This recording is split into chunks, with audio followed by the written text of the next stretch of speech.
How are you guys keeping?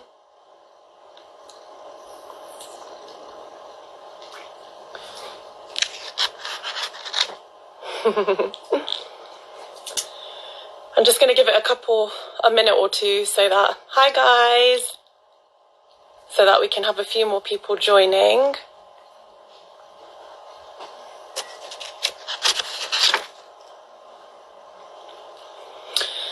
Okay, so given we've got lots of, I don't want to use that term actually because I haven't actually got lots of time on my hands, but I feel like life is more busy since we've been stuck at home. Obviously, I'm very grateful that we're able to stay home and keep safe. I thought it would be a really nice opportunity to use this platform that we've all built to get in some lives and to speak to different people about different things. So there's no theme to the Insta Lives that I'll be doing. We've got some great people lined up.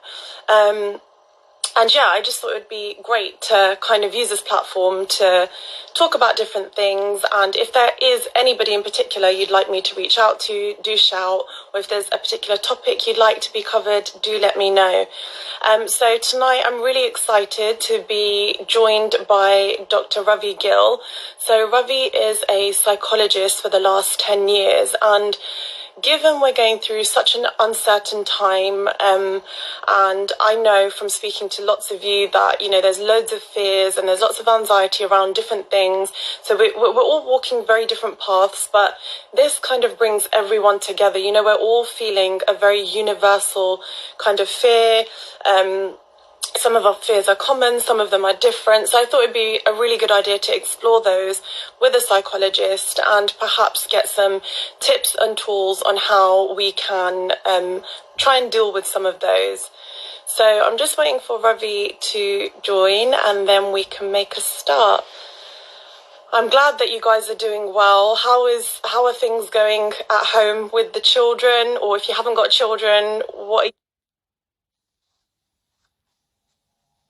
I'm just connecting Ravi in. Hi. Hi, Ravi. Hi, everyone. Yeah, good, thank you. Yourself? I'm good, thank you. Not too bad. Had a day at work today, as in working from home. Yeah, that's it. Working from that's home, the new way which feels harder than being at work, as in more kind of pressured than being at work. But yeah, how have you been? Yeah, not too bad, thank you. Pretty much the same. Working from home is kind of the new norm.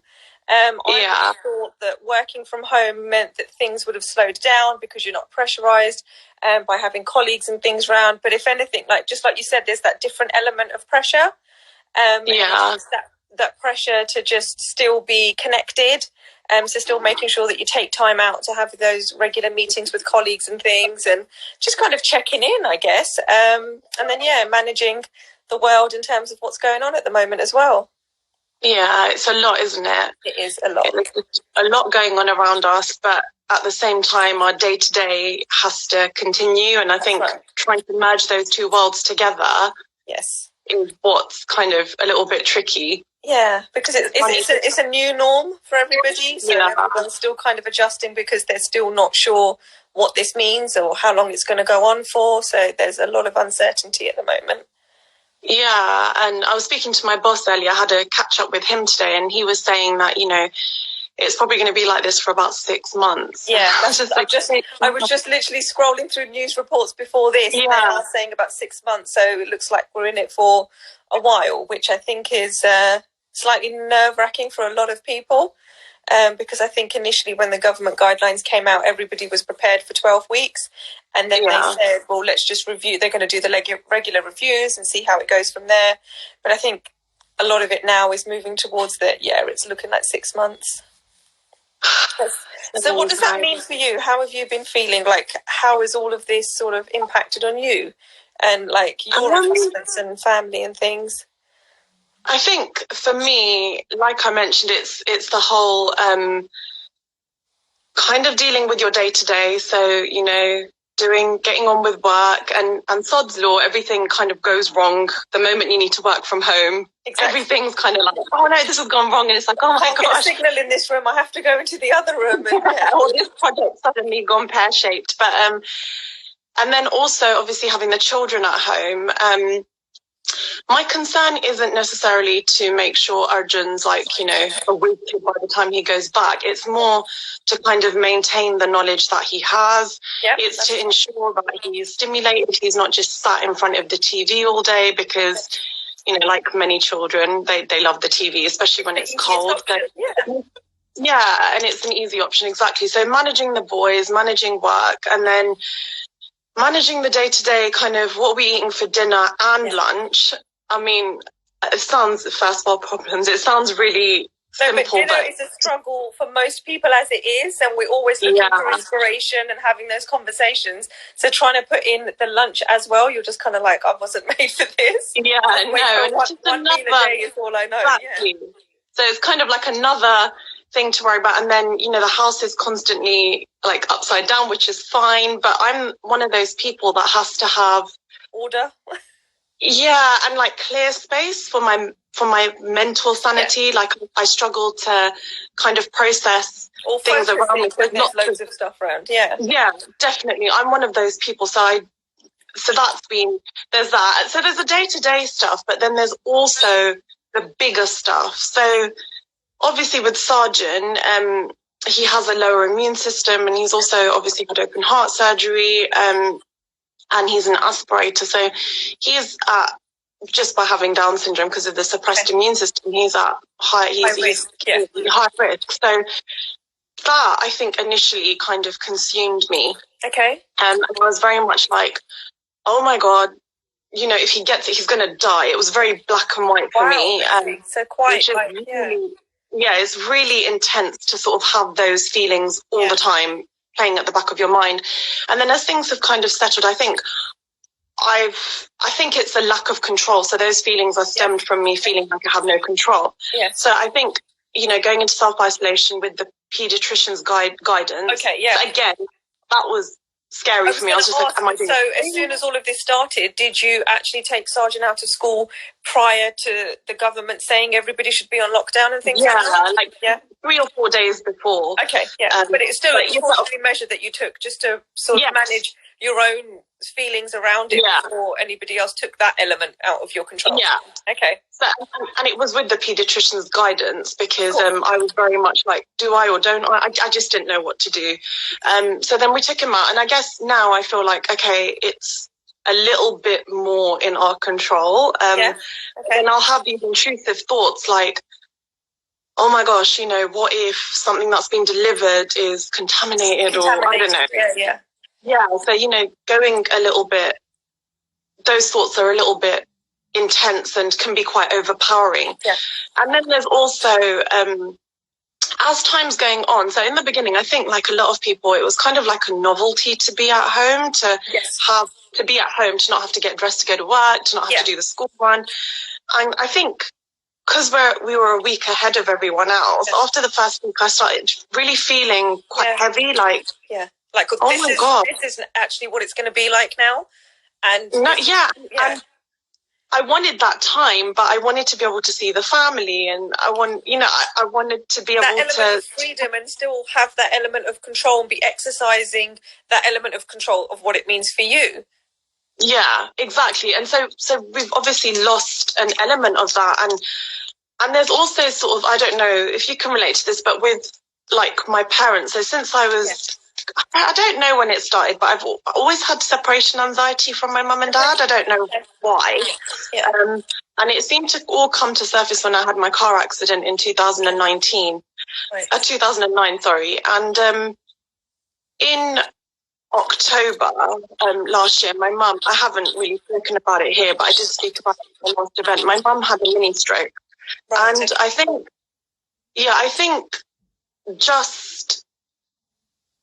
I just remembering that day when it happened, my sister calling me and me literally dropping everything and going straight there. Gosh. Yeah. That's fine. Take your time. Yeah. That feeling of, oh my gosh, if something happens to my mum and dad, what am I supposed to do? Or, you know, it's just that those really intrusive thoughts. And I think the more kind of people you hear passing around you, so sadly, there's a few people that we know that have lost loved ones through this time. And it's, the more it happens, the more real it feels, and the kind of heavier it feels. And it's real. It is very real. So kind of managing those thoughts, like not getting too sucked into and not letting it filter into your sort of day-to-day thinking and how it impacts the family, even though you know it's happening on the periphery. It's about not letting it infiltrate in terms of your daily. Yeah, exactly. And that's the bit where sometimes I really struggle to just you know, like stop being obsessed with something happening to mum or dad and just focus on literally the day. Just focus on getting through the day. But then when I am in that stress mode, it manifests in anger and frustration. And because it's not having that element of control is where that emotion naturally will come out. So let's say if you were just, ignore all of this COVID-19 stuff, if you were just wanting to go out somewhere and all of a sudden somebody said to you, you're not allowed to go, your immediate reaction would be to be angry and frustrated and to outlet that and express that, because it's an element of your life that somebody else is trying to take control over. So it's completely natural in this situation to have those same emotions and feelings, because it's that element of control being taken away. It's just that because it's affecting everybody in a different way, those emotions will continue to fluctuate as the weeks and months go on. Just as you said that in the first week, you said that it was kind of like, right, we're a little bit ahead of everybody else and we're still adjusting. So it's almost as if you would have felt the down effects a lot more sooner than everybody else. I can tell you personally that as of last week Friday, I've been at home for 2 weeks, and I certainly felt it on Friday. My husband's been self-isolating, so we're in the same house, but we're talking to each other through FaceTime, and just not having that human contact. It's just, I suddenly sat there and I thought, wow, is this how life is going to be now? Because if he self-isolates now, how long before he comes back out again? What happens if he develops symptoms again at a later stage? Is he going to have to go through this process? And it is all of those thoughts that will continue to come up and down. And it's completely natural to feel this way. In terms of like setting up a routine and things, I would say, and I've been saying this to a lot of my clients who are presenting with similar anxieties, even if you just set yourself one task for the day and you just achieve that one task, that's still one more than what you were able to achieve yesterday. And there shouldn't be any element of pressure. I saw your post last week where you said that today we've just thrown the schedule out of the window and I'm just going to let Origin and Sergeant do exactly what they want to do. I thought that was absolutely fantastic, because you're taking that element of pressure off yourself and recognizing that, you know what, sometimes it is too much for me and I can't do it, because you're a mum, you're a teacher, you know, you're a wife, you're doing all of these things. And to take that pressure off, you can just turn around and say, today, I don't think I want to do anything. It's completely okay to allow yourself to have that element of freedom to say, you know what, today I'm not going to do anything. I think a lot of parents that I've spoken to have echoed the way I feel. I kind of fear that I'm not doing enough, or that he's going to fall behind. Hi guys, thank you. If anybody does have any questions, by the way, please put them in the comments, because we are reading them. It's that fear of kind of him getting left behind, or him just sitting in front of the TV all day. And I think I just end up putting this pressure on myself. I do that a lot. And it's natural, because you think when you're at work or even at home or even at school, that we dedicate, like when we're at work, we have 8 hours a day that we dedicated to work-related tasks. We know from when we work at home, that's not actually possible. And it's the same way for children. We think that the number of hours that they're at school, that's when they're completely focused on school-related tasks. And it's not. In terms of our like cognition and capacity, we can only like focus our attention very specifically in short bursts. So even if just when I was looking through your schedule that you said that they do stuff in the morning and then do creative stuff in the afternoon, brilliant. That's it. As long as they've done that one piece for today, there shouldn't be that pressure to keep up with the school curriculum. There's absolutely no way. Just because of the level of skill set and training that teachers and things have, we as normal people don't have the patience for it. And that's quite honest. My hats go out to all of the parents that are managing it, because I think you're all doing a fantastic job. It is probably one of the hardest things to be able to do at this moment, because managing your own anxieties in this uncertain time and then trying to make sure that it's not transferred onto the children, or that the children pick it up or present with it in any way, that in itself is a massive thing. And then on top of it, to do all of the school stuff, I think it's amazing how everybody's just doing really well. I think just for the children as well, I think it's also recognizing that this is something different, and the home environment is home. It's not a school. It's not, and kind of appreciating that and having that balance is really difficult to sometimes to find. But I think as time goes on, I'm definitely becoming more relaxed with how Arjun is at home. It's more like, ensuring that I'm trying to teach him life skills as well. Yeah, so it's reassuring to know that actually, and the whole attention thing as well. I think I'm just like, oh, for goodness sake, Arjun, can you just get your phonics out the way so it's done? And it's like sometimes you're just not in the mood to do it. It's an environmental association as well. We associate with going to work as a place of work, and we know that here we have to be focused to tasks, to attention, and we give it our all when we're there. And when we're home, we naturally just kind of switch off, because we create a very physical distinction between the two places. So now the fact that your work is at home, your school is at home, all of that is now creating a new association. And remember that in our minds, it takes us a long time to build that up. So that pattern understanding of this particular area is my work area, and this is where I associate my day-to-day things with. But I also sometimes eat dinner at my dinner table, but then today I'm doing, meetings and things. It's about that association and having it jumbled. So as much as it is a learning and adapting process for us, children, it's going to be exactly the same. And perhaps it takes a little bit longer, because they're just like, but home's home, on the weekends, play and watch TV. That's just it. And actually, I haven't really thought about it that deep, that if I'm feeling like, oh, this is quite, trying to, I'm working from this table. I can see the kitchen from this table. Yeah. Everything's kind of mushed into one. Yeah. If I'm kind of feeling like that, then for the boys, it's obviously like the same. It's almost the same way that you're looking out at them playing, they're looking at you and saying, oh, mummy's got her computer set up, she's probably working. And they're like, oh, she's not really used to seeing mummy, focused and having much time and attention to a specific task. She's normally here with us, or she's normally in the kitchen. So for them, it's understanding, hang on a minute, what's going on in this environment, and what does this mean? So trying to interpret that as well.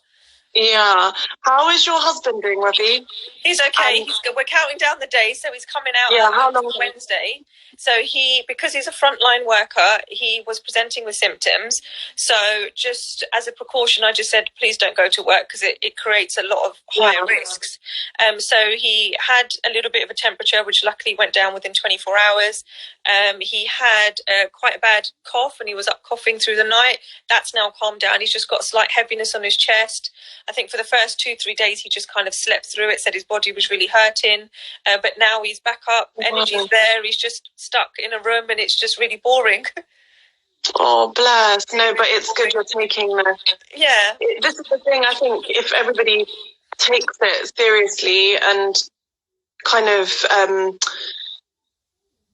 goes with the government advice, then that's the absolute best thing to do, because there is a lot of fake news out there, and there are a lot of people with their own theories and things, and I just say that as long as you follow the government guidelines in terms of doing whatever you can to keep yourself safe. Remember, whatever goes on out there, we have very limited control over. The only control we have is over our own behaviours and things like that. So as long as we can control that and keep ourselves safe and well, then in terms of anything else, it's a case of we've got that sense of reassurance that here everything's okay. I'm just seeing at the bottom, it says, do you have any advice about how much news we should watch? I watch it all day and it's playing on my mind. I've stopped enjoying my day and I'm just completely anxious.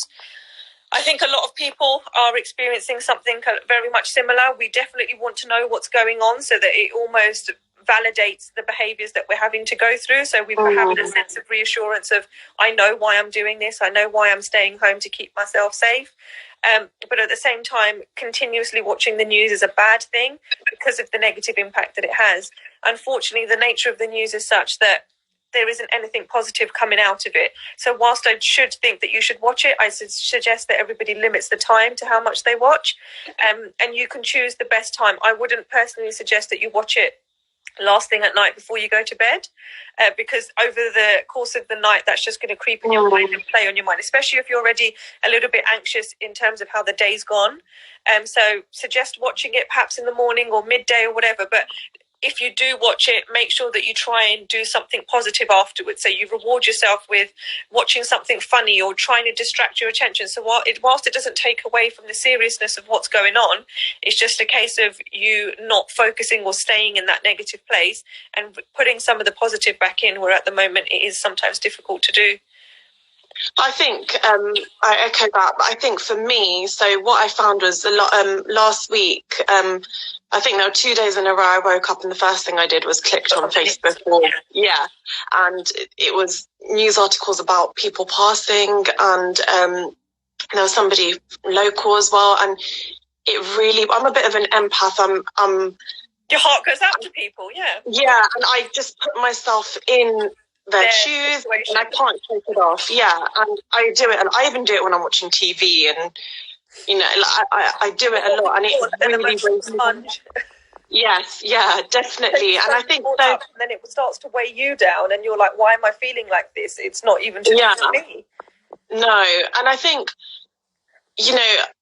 focusing on the positive art. I, for me, what I like reading about is, focusing on how hard, like, the NHS staff, frontline workers, key workers are all working, and that fills me with a different kind of energy. Like, I feel uplifted, thankful, grateful. If themselves in that position, then I should be able to do my bit and then just contribute in that way. Yeah, I'd recommend also just, I've started doing a lot of thought, so prayers. So anytime an intrusive thought enters, I'll just quickly try and switch my thought process and just start praying, or just quickly divert my attention to something else. For me, the things that I've found a good distraction are, doing things like this, cooking, trying to make sure I'm making something. It's a task, it's rewarding, and it's a break from the daily kind of routine you've got. And also when I do have pockets of time, like at the weekend on Saturday, I had a little bit of time because we had the boys. We did things like I cleared out my office, which I've been meaning to do for ages, but I've just not had the time. So being really grateful for the time that we've got now. Because this is a time that Pritam and I often said, I wish we could just be at home with the boy. Obviously not in these under these circumstances, but but still making the most given. Yeah, and soon this will be over as well. I just pray that everyone comes out of it safe and fine. But I think, just limiting, for me, it's not watching it at night or in the morning. It's kind of once I've sort of set the tone for the day, and then just, not obsessing over it. So if, for example, Facebook is a trigger for you, just delete the app off your phone. Or just minimize the amount of time that you use on it. And the same way that you try to use BART, if there's anybody out there that perhaps isn't religious or doesn't know what they're connected to, it's just as soon as you catch that negative thought, recognize that it's happening and ask yourself what's important now. Yeah, exactly. So just sit there and just stop yourself and say, right, what's important to me now? How can I stop this negative thought? And then try and create that into something more positive, so it stops that negative thought then building into an anxiety feeling.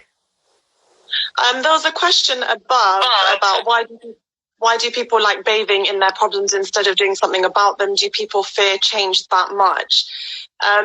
What are your thoughts on that question? We say that's an avoidance tactic. There are a lot of people out there that are aware of their own problems and issues, let's say, but perhaps they don't feel that they're in a position to be strong enough to overcome it. So the best thing for them to do is just to avoid it, block it out, pretend it doesn't exist. And then perhaps some of their behaviours and emotions will start to mimic the fact that they recognise something's wrong, but they're not quite sure. Number one, it could be that they are just in complete denial that they have an issue. Two, could be that they're actually recognise they have an issue and are scared to deal with it. And then it's just a case of, if they do recognise it and deal with it, the question is, how do I deal with it? and it's not knowing where the resources are, or it's not knowing or not having the courage to approach it, because it actually means that they're actually going to come out of this with the reality of who they are or what kind of person they've become through whatever issues it is that they have. And that could be, or even the fear of which decision is the right decision. Which decision is the right one, because if they have a certain issue and they only have known this issue for such a long time, to suddenly break away from that is kind of a new thing as well. So if anybody that's like going through a low mood, that low mood that at some point becomes our friend, because we seek comfort in it, we suddenly become familiar with it, it's what's normal for us. So to break away from that, it's like, how do I break away from it, and the fear that's attached to changing. So it's that element of it, which is why perhaps people might stay within that negative place. It's a good question. Yeah, I think even for me, like my mindset after Sergeant was born, and I was in a very dark place, and I knew I needed to come out of it, and only I could come out of it. And I had therapy, and I did a program called Thrive. I'm not sure if you've heard of it, but then I kind of felt like I was equipped with the tools and resources to try and, just I've got this some effort into trying overcoming it. Yeah, and I'm just being very rational. And I think this scenario, I think when my mum wasn't well last year, that knocked me. That was, when death stares you in the face, that's kind of a massive alarm or wake up call, isn't it? Yeah. Look, I think when emotion comes into it, it's really tough to kind of put anything rational into play without having a bit of time and distance from it. And I think with this situation in particular, for me, I feel quite, when I think about the enormity of it, I feel quite panicked. And it's because normally you'd have somewhere to sort of run, be it my parents, be it my in-laws, be it wherever, be it the Gurdwara, wherever, some sort of safe haven. And now that safe haven is here at my home. It's that fear of, oh my gosh, this is huge. It's impacting the whole entire world. It's not just this area. It's not just this house. It's everywhere. Yeah. And I think that can be quite overwhelming as well. But just recognizing and appreciating that I am safe. I am grateful to be in this house, to have my children with me, to be, surrounded by comfort. Is just the way I try and kind of deal with that, and to try and ground myself again. Yeah. But what kind of tools and tips would you give to people on a day-to-day basis to just manage some of the things I've spoken about? So I would say that you definitely should try doing 3 things that you're grateful for. So that's been proven to be really effective. If you wake up and the first thing that you say is, I'm grateful for these 3 things, it helps to set a really positive mindset for the rest of the day.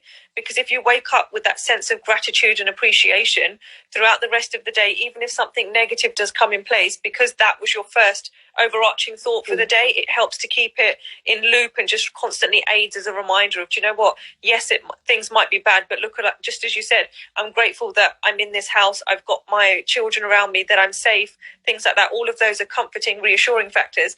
And they also become what we call anchors. So they're anchors, and they help just to ground you back in again. So although as much as anxiety and negativity will try and creep into you and overwhelm you, the anchors that you create or say out loud as gratitude will come down as an anchor, and it just helps to keep you safe. For people that are not religious in any particular way, I would recommend mindfulness. So I'm sure people have heard of the app called Headspace.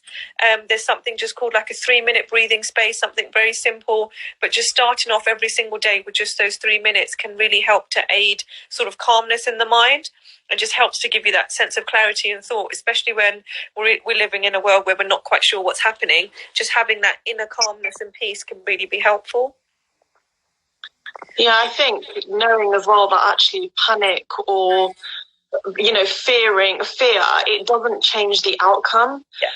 So we can make ourselves sick with worry, but actually whatever's going to happen, what is it going to achieve by doing that?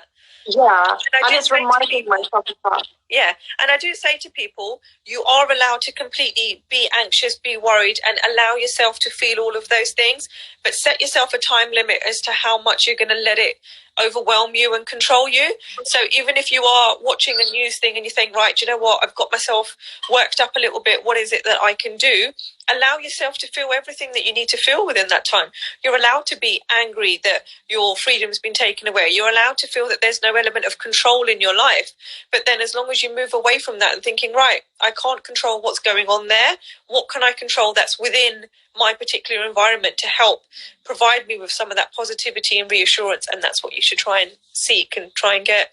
I have been suggesting to some of my clients to create a freedom jar. I know that sounds quite silly, but it does feel like our freedom is restricted. And just write like the simplest things that we perhaps once took for granted, of just like writing it down in a jar. And then whenever we are out of this horrible situation, you have something to go back to. And then you really do appreciate and value those things a hell of a lot more, because you recognize and were able to reflect on when a time that you weren't able to do those things.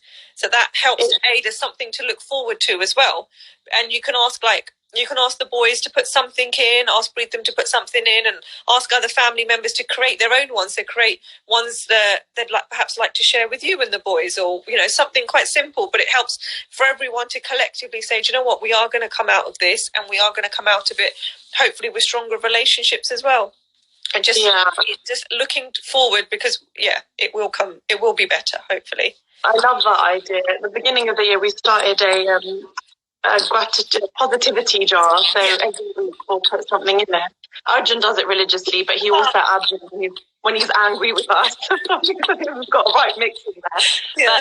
It is a nice idea because I think once this is all over, I don't know what the world's going to look like or what life is going to look like. And in some way, I'm excited for it, because actually will there be a whole, wave of just humbleness and kindness and just like more appreciation for people around us and things as well.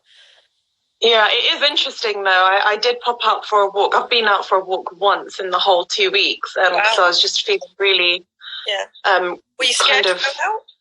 Yeah, really scared actually, and that was one of my fears. What are you doing? I catch something if I'm out. Yeah, and I haven't been out in 2 weeks, and how are you now going to go out? And it was so strange going outside. There were quite a few people on the streets going for a walk, but everyone was very quiet, and they're just keeping their distance, and everyone's behaving differently towards you as well, right?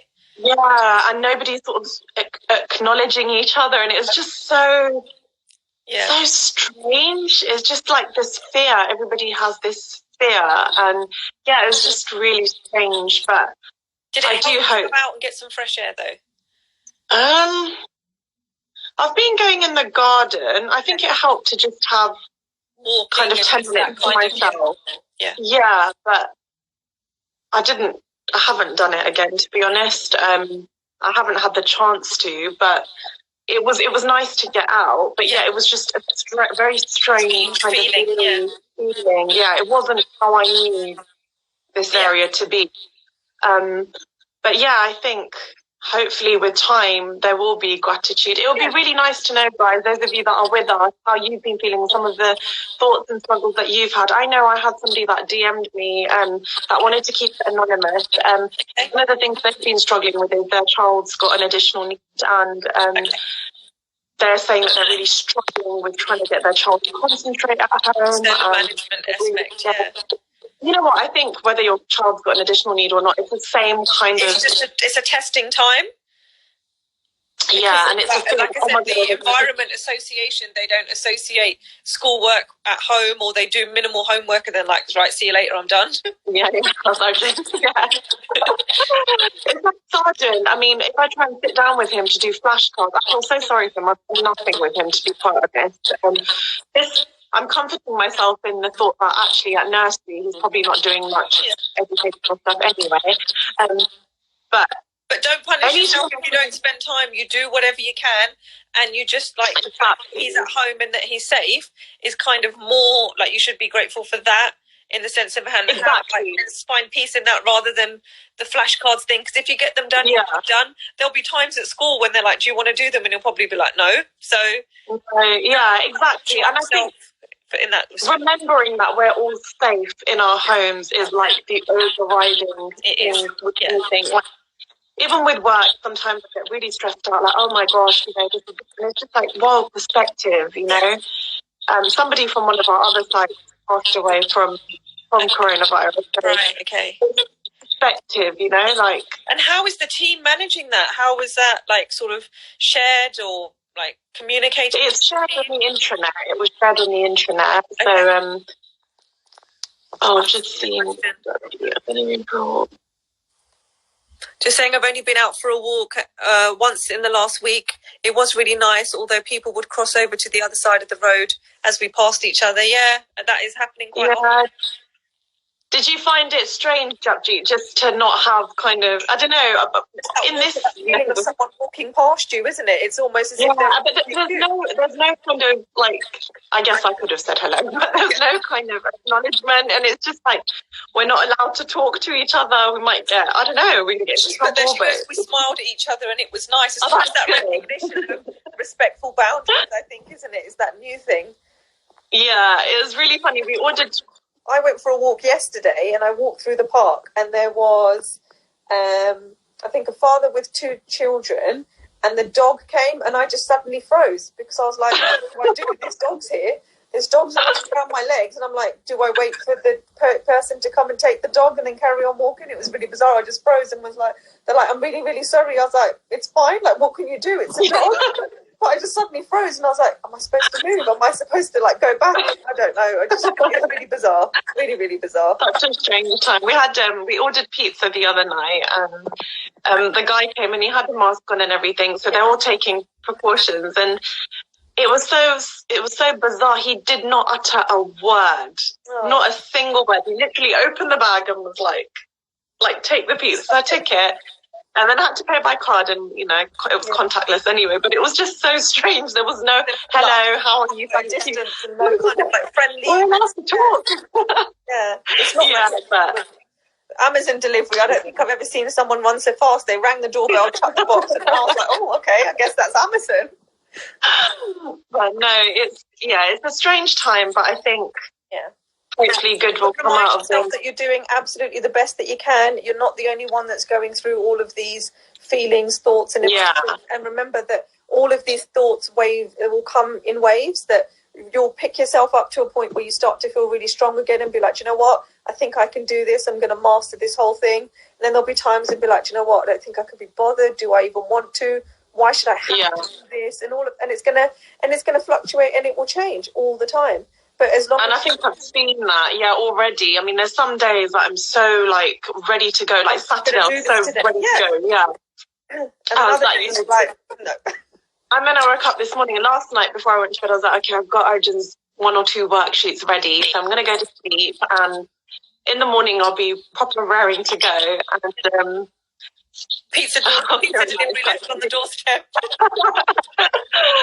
Maybe I'll just pay via an app beforehand next time. Online so that you can avoid human contact, isn't it? It's true. Yeah, I woke up this morning and I was just like, I'm so tired. Like, even though I was so raring to go last night, and I thought, what happens is we don't realise that while we're sleeping, all of the anxiety thoughts and everything are coming up with different scenarios in our head. So even though we feel like we're sleeping, unconsciously your brain's like undoing everything that you do during the day to try and remain positive. So it naturally does creep in. So there are some days that you will wake up and just feel a little bit like, man, I don't know where I'm at today. Because your head's already gone through all of the meals and all those worst case scenarios that we've been putting to sleep during the day will come up during the night in these horrible dreams and all of this kind of stuff. And it would just be like, I just don't know anymore. Where do I stand with it? Yeah, I think a lot of Asian women and women in general feel this, but just that pressure that we put on ourselves as well. I must cook today. I must make sure the house is clean. I must make sure this. Yeah. You know what? Some days you do, and some days you don't. It's completely varied. Just because and it's just home doesn't mean that everything has to be done. Like, yes, it is a great way to pass time, but only pass the time if you haven't got anything else to do. Don't feel that there's an added pressure of so-and-so's done this activity, I should do the same. I mean, we were fortunate enough last week that we had quite good weather, and I think I was on a call and I had all the windows open, and it got to like before 11 o'clock, and I'd heard 4 lawnmowers, and I'm like, guys, you lot are going to have nothing to do when the weather really hits, because your gardens are going to be like, there's going to be no grass left. And I think it's great that everyone's really trying to get themselves into things and doing things, but it's kind of like overkill. You're like, nah, this is going to be a competition at some point. Like, and you burn out. It's true. I agree, Benji. I wish there was a pause button to just kind of have a breather and continue. It's and just like, can I just figure this part out and then I'll carry on with the rest, isn't it? Yeah. And it's just so funny. I thought, I'll have all this time and I'll be able to get so much done. And I've seen actually a few funny memes on Facebook and things to say that now that I've got the time, I recognise it's not that I didn't have it, I just don't want to do it. So it's still completely okay to say that. Yeah, exactly. Yeah. And it's still true. It's just okay. Yeah. But I think using this, so before this all happened, I remember Britam and I would often say, we've always got social engagements and we've also always got this going on, and we never have time. We never have time. And I think now the concept of time means something different for us. It just means something so different. And you think, there's things that we have done that we've been doing. So this is really gross, but I'll share it anyway. But when we were having our building work done 3 and a bit years ago, we've got a chest freezer, and the builders switched it off and then they switched it back on. So there's like a thick layer at the bottom of just frozen stuff from 3.5 years ago. Yeah. And then when I moved back home after I moved back home the day before Sergeant was born, and then obviously Sergeant was born, and it was just a completely different ball game to what we'd expected. So that wasn't really my priority. We managed to clear that chest freezer 3.5 years later on Saturday. Is that it got done? Does it matter? Yeah, and we were just like, my God, this feels amazing. Like, I just felt so nice just being able to bloody clear that out. Yeah. But it's just having the time to do that. And we were talking about it today, like, once this is all over, in theory, all the things that we talk about, we very that we want to implement in action. Yeah, and that actually, when things do go back to normal, we should have a relatively stable, normal, there's not this massive to-do list hanging over us. It's just all done. Yeah. But it's true, Kieran. Yeah, comparison is the thief of joy. Yeah. And it's so easy to do. It's looking at all mummies as inspirational rather than I'm not good enough. Yeah. As I said, and I think everyone that is currently parenting at home and managing all of those responsibilities as well as working, I said, hats off to you, because it's not an easy thing.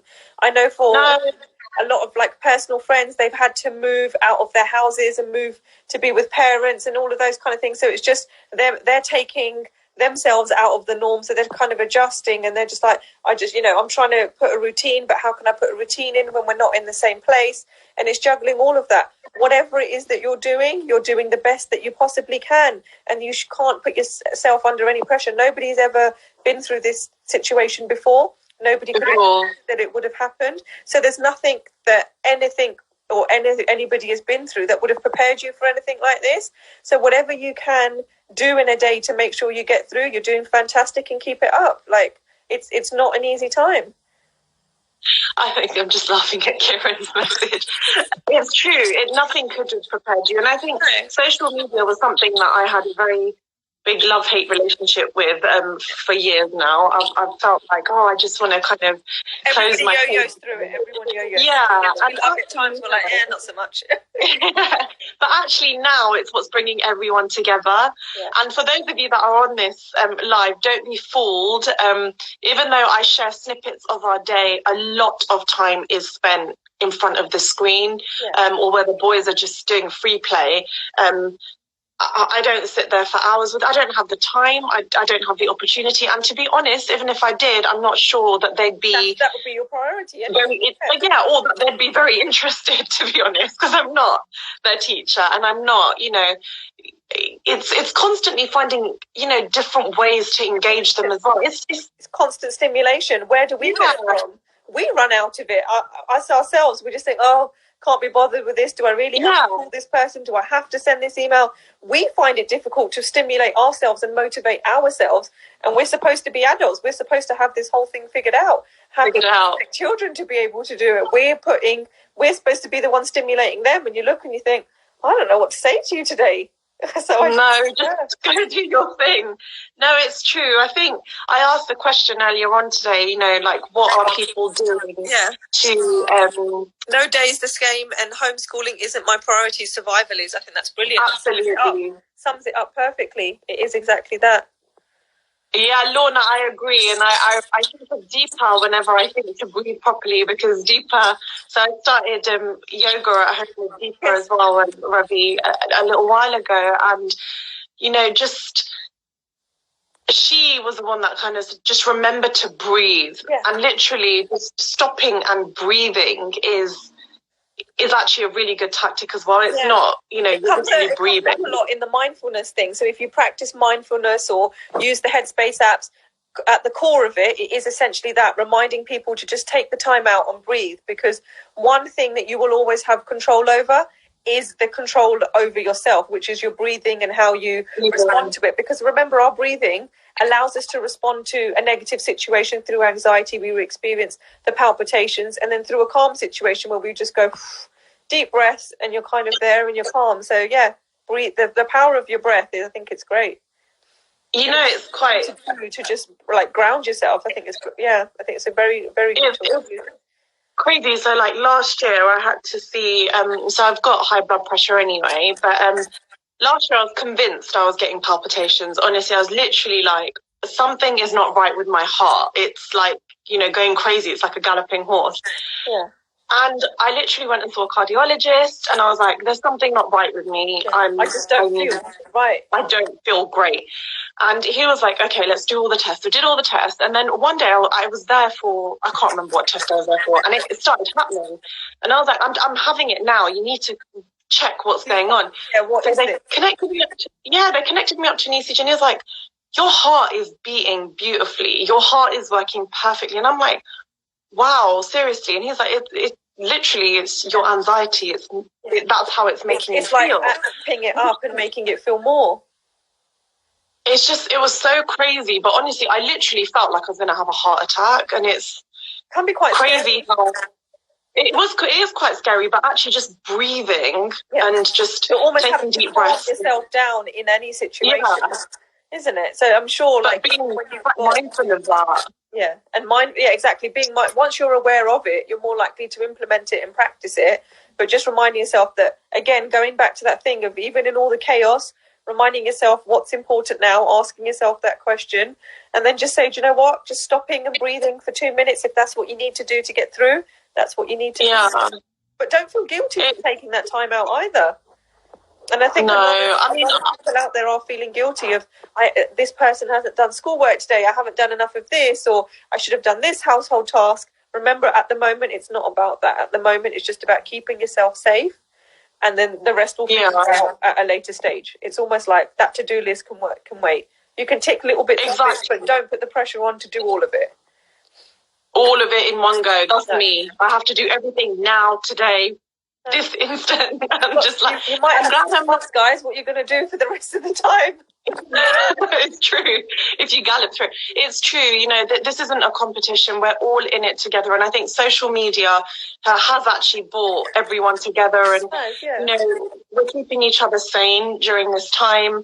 And it's not a race. It's literally survival. Just getting through this time. And how we all help and support each other. I think it's great. Yeah, no, definitely. But guys, it's good to know that I'm not the only one that's had this kind of. I'll hold my hands up and tell you I felt like this. So it's fine to feel like this. completely. No, we're not alone. And I want everyone to know that you're not alone. And some of the feelings that, I know I have, it's not only me that has those. It's just, we don't like talking about, have you been quite vocal and shared it? I mean, as in here or in general? Just like, do you talk to your sisters about it? Mum, dad, anybody like that? Not mum, dad, because I don't want to panic them. But my sisters sometimes. But I don't. Again, my thing is, I don't want to make anybody else think what I'm thinking or feeling. So I kind of feel a little bit like... You don't want to transfer any of it onto them or make them worry about how you're doing and things like that. Or plant the seed in their mind about, oh my gosh, what if something happens to mum? Or, just... Yeah, okay. I don't want to do that. Yeah. I mean, they're probably going to watch this anyway. Yeah. But I'm fortunate to have great friends, and many I've met through... It's important that you do share it so it doesn't creep up in your head and become and manifest itself into something a lot worse. Because it's once you say it out loud, it's almost out of here and it's out there. So even if you just share it with somebody that's close to you, you can just say, do you know what, I've dealt with that today. I've been able to share it, and it does help just by talking to somebody, especially somebody that you can trust and feel that you can be sort of vulnerable with, and just help to. I'm really fortunate with even with my friends, and even like my best friends, I speak to them almost daily, and just kind of we call it sounding off. Yeah. I text my sisters, who's free? I need to vent. No, I think it's important to talk and to get it out there. I think I'm just really conscious of, like with the family, just not putting any additional pressure or sensitivity around it all a little bit. Yeah, and one of my sisters, she lives in Qatar, so she's moved to Qatar. So it's also, being mindful that she's not nearby. Just reading the bottom. Yeah. Being predisposed to anxiety, I've read a lot about it, but always love learning. I'm textbook prone to anxiety. Aww. Don't let everything consume you. Just be quite calm with it all and do the best that you can. There are some people that perhaps because of pre-existing anxiety-related issues that it perhaps is going to be heightened for them at this particular point. All I would say is as much as you can try and gain some element of control and things like that, that's all you can do just to help try and manage it. And we've all got each other as well. Like there'll always support system around you. If this is any one time to demonstrate support network, this is going to be it, because you can already see that through online platforms and everything, everybody is starting to come together. And like I went out for a walk yesterday, and as I was walking, there was just one house, and they had drawn on the floor in chalk, anybody want a book, and they've just left 2 books out, and it just says feel free to take. And then when I went across, I think last week it was, they had a different book. So somebody must come out every day and just change it and just say, if you want a book, feel free. And I just think that's so nice to do, because it's little things like that. You just think, wow. And if people have time to read, go for it. No, it is a nice kind of, just seeing the nice nature of people coming out is amazing. And I think just leaning on your network and your friends more than ever now. Yeah. I'm also always here if anybody needs a chat. Yeah. But I think it's a tough time, and we're bound to feel a little bit anxious. Yeah. And your feelings and thoughts and everything are completely validated. So you're not the only person feeling like this. Yeah. But just remind yourself that you're doing the best that you can. And that, however, there's going to be a way through it, because, like I said, nobody has ever been through this before. Nobody's experienced this. So we just have to find a way of managing and making it through. And luckily, that through the online support, everyone's going to be, and you've got that element of support around you. Yeah, definitely. Thank you so much, Ravi, for joining us. And guys, do follow Ravi. I'll tag her afterwards once I save this again. If anyone has any questions or anything, just DM me, and I'll be happy to help, or anything else if anyone needs. Thank you, Ravi. Advice and stuff. Thank you so much. Okay. Thank you, guys. Take care. See you later, Ravi. I'll be back on Wednesday with Dr. Sojeevan, who is an A&E, speaking about the reality of working in A&E at the moment, and also some tips for us on what we can be doing at home. I hope you guys found that chat useful. Ravi's got lots of experience, so if you have got any questions, feel free to DM her, and I'm also here as well. I'm going to go downstairs now and wash the dishes and have a quick clear up, because it's something that I need to do so that I wake up every morning with a semi-tidy house for my own sanity. Thank you so much, guys. Take care, and I will speak to you later. Bye.